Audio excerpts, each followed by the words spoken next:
একের পর এক লাশ বেরোচ্ছে, আর আত্মীয় স্বজনদের হাহাকার মিশে যাচ্ছে বাতাসে। তাদের সেই হাহাকার সাধারণ মানুষের কানে পৌঁছালেও মুখ্যমন্ত্রী, আমাদের দরদি মুখ্যমন্ত্রী, মানবী মুখ্যমন্ত্রীর কানে পৌঁছায়নি। আত্মীয় স্বজনদের সেই হাহাকারে মানুষের চোখের জলের বাঁধ মানছে না, কিন্তু মুখ্যমন্ত্রীর হৃদয় এখনো স্পর্শ করেননি। তাই 27 জন মানুষের মর্মান্তিক পরিণতির পর তিনি বাড়ি থেকে মাত্র 10 কিলোমিটার দূরে এখনো যেতে পারেননি। আসলে তারা তো দুধেল গাই নয়।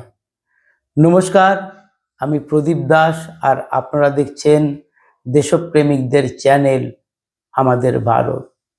আমরা এখন লাশ গুনছি, 1, 2, 3, 5, 11, 12, 17, 23, 25, 27, এক এক করে 27টা মৃতদেহ আর বলি কেন, পুড়ে ছাই হয়ে গেছে।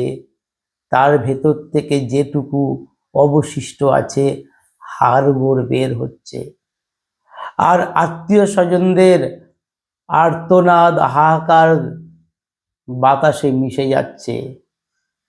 আত্মীয় স্বজনদের হারিয়ে তারা চোখে এখন অন্ধকার দেখছেন। যে প্রিয়জন এসেছিল সংসারের পরিবারের সকলের মুখে হাসি ফোটাতে, আজ তারা শেষ হয়ে গেছে। কার পাপে, কার দোষে তাদের আজ এই পরিণতি? রোববার রাতে যখন আগুনের লেলিহান শিখা এগিয়ে আসছে, তখন তাদের অনেকেই বাড়িতে ফোন করেছিলেন, আর হয়তো 15 মিনিট আমরা বাঁচতে পারবো, আমাদের বাঁচাও। কেউ শেষ মুহূর্তে ফোন করে বলেছেন আর 5 মিনিট, এরপরে আমরা আর বাঁচব না। তারা জানছেন 27 জন লোক, এখন 27 থেকে বেশিও হতে পারে, কারণ একের পর এক তো লাশ এখনো বেরোচ্ছে। তো সেই মানুষগুলো দেখছেন মৃত্যু তাদের দিকে ধেয়ে আসছে, পালাবার পথ নেই। একমাত্র দরজা, সেটাও তালা বন্ধ, দ্বিতীয় কোনো রাস্তা নেই। ভয়ঙ্কর সেই পরিবেশের মধ্যে দাঁড়িয়ে শুধু মৃত্যুর মুহূর্ত গুনছিল। ধীরে ধীরে আগুনের লেলিহান শিখা এক এক করে সবাইকে গ্রাস করে নিল। যন্ত্রণায় হয়তো ছটফট করতে করতে তারা মারা গেছে। তাদের আত্মীয় পরিজন বাড়িতে সেদিন রাতে ঘুমোতে পারেনি। পরের দিন সকালবেলা তারা ছুটে এসেছেন সেই দূর পূর্ব মেদিনীপুর থেকে। এসে তারা পরিজনদের খুঁজে পাননি। একদিন পর ধীরে ধীরে একের পর এক লাশ বেরিয়ে আসতে লাগলো, কিন্তু চেনার উপায় নেই। কে জানবে কার মৃতদেহ কোনটা? মেয়ে এসে বাবার খোঁজ করছে, স্ত্রী এসে স্বামীর খোঁজ করছে, মা এসে তার ছেলের খোঁজ করছে, কিন্তু আমাদের মুখ্যমন্ত্রী একবারও যেতে পারলেন, এখনো পর্যন্ত সমবেদনাও জানাতে পারেননি। তিনি বলেই খালাস হয়েছেন যে ওটা একটা বেসরকারি সংস্থা। আসলে এরা তো দুধেল গাই নয়। যদি দুধেল গাই হতো, সঙ্গে সঙ্গে মুখ্যমন্ত্রী সেখানে ছুটে যেতেন, ক্ষতিপূরণের আশ্বাস দিতেন, বিচারের ব্যবস্থা করতেন, দোষীদের সাজার কথা ঘোষণা করতেন। কিন্তু এখনো পর্যন্ত সেরকম কোনো ঘোষণা এখনো হয়নি। মুখ্যমন্ত্রী এখনো সেখানে যেতে পারেননি। আসলে বাঙালি আমরা যারা রয়েছি, আমরা সংঘবদ্ধ নই। আমাদের ভোট একসঙ্গে কোথাও গিয়ে পড়ে না, আমরা ছিন্ন ভিন্ন জাতি, তাই আমাদের কেউ গুরুত্ব দেয় না। যদি অন্য সম্প্রদায় হতো, সেদিনের সেই ঘটনার পর সেই সম্প্রদায়ের মানুষ স্বতঃস্ফূর্তভাবে রাস্তায় নেমে আসতো, তারা বিক্ষোভ দেখাতো, বিক্ষোভে ফেটে পড়তো, মুখ্যমন্ত্রী তখন ছুটে আসেন। কিন্তু যেহেতু আমরা সংঘবদ্ধ নই, তাই আমাদের 27 জন যে মরে গেল, তাদের প্রাণ চলে গেল, অন্যের দোষে তারা মৃত্যু মুখে ঢলে পড়লেন, আমরা কিন্তু কেউ রাস্তায় বেরোলাম না, আমরা কোনো প্রতিবাদ করলাম না। আসলে আমরা প্রতিবাদ জানাতেই ভুলে গেছি। আমরা নিজেদের নিয়েই ব্যস্ত আছি। আর বাংলা আর বাঙালি, অন্য রাজ্যে কোনো পরিযায়ী শ্রমিক কিছু ঘটলে হঠাৎ শোরগোল পড়ে যায়, বাঙালিদের উপর অত্যাচার হচ্ছে, বাংলা ভাষীদের উপর অত্যাচার হচ্ছে। তো আনন্দপুরের নাজিরাবাদে যারা মারা গেলেন, তারা কি বাঙালি নয়? আসলে এখানেও সেই বিভাজন, এরা বাঙালি কিন্তু বিশেষ বাঙালি নয়। যদি বাংলাদেশিও হতো তাহলেও গুরুত্ব ছিল, কারণ ভোটার লিস্টের নাম থাকলে তাদের গুরুত্ব আছে। কিন্তু এই বাঙালিদের নাম ভোটার লিস্টে থাকলেও গুরুত্ব নেই, কারণ এরা তো ভোট ব্যাংক নয়। তাই এই বাঙালিদের জন্যে বলারও কেউ নেই।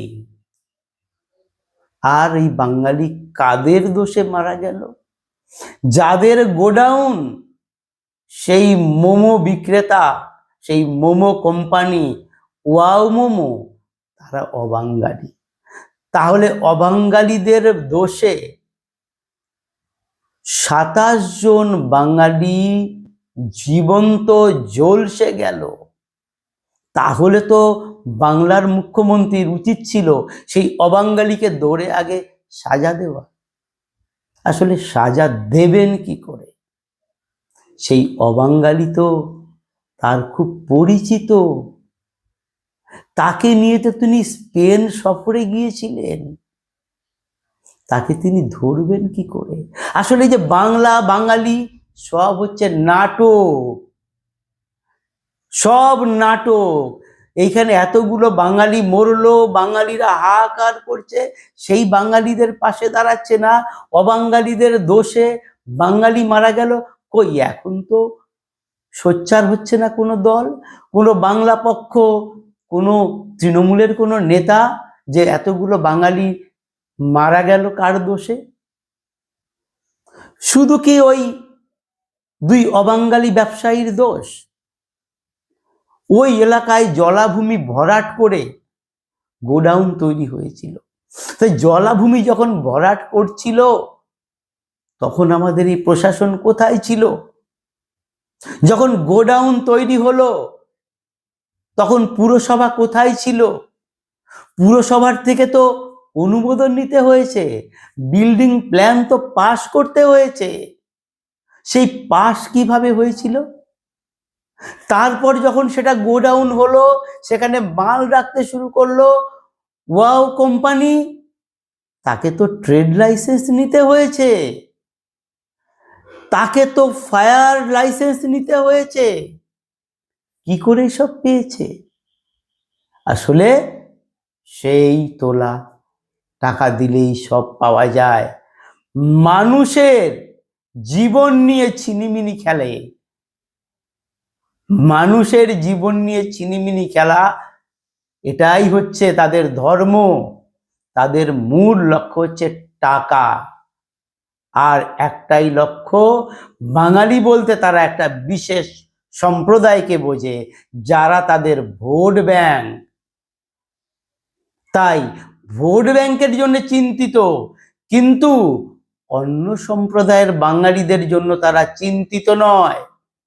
একের পর এক ছাই হয়ে যাওয়া দেহ বেরোচ্ছে, আর আমরা গুনে চলেছি কত, 21, 25, 27। হয়তো একটা তদন্ত হবে, লোক দেখানো তদন্ত, যেমন হয়, শুরুও হয়েছে। তদন্তের রিপোর্ট কখনো পাওয়া যাবে না, আজ পর্যন্ত কোনো রিপোর্ট পাওয়া যায়নি। গত 15 বছরে কত তদন্ত হয়েছে বলুন তো?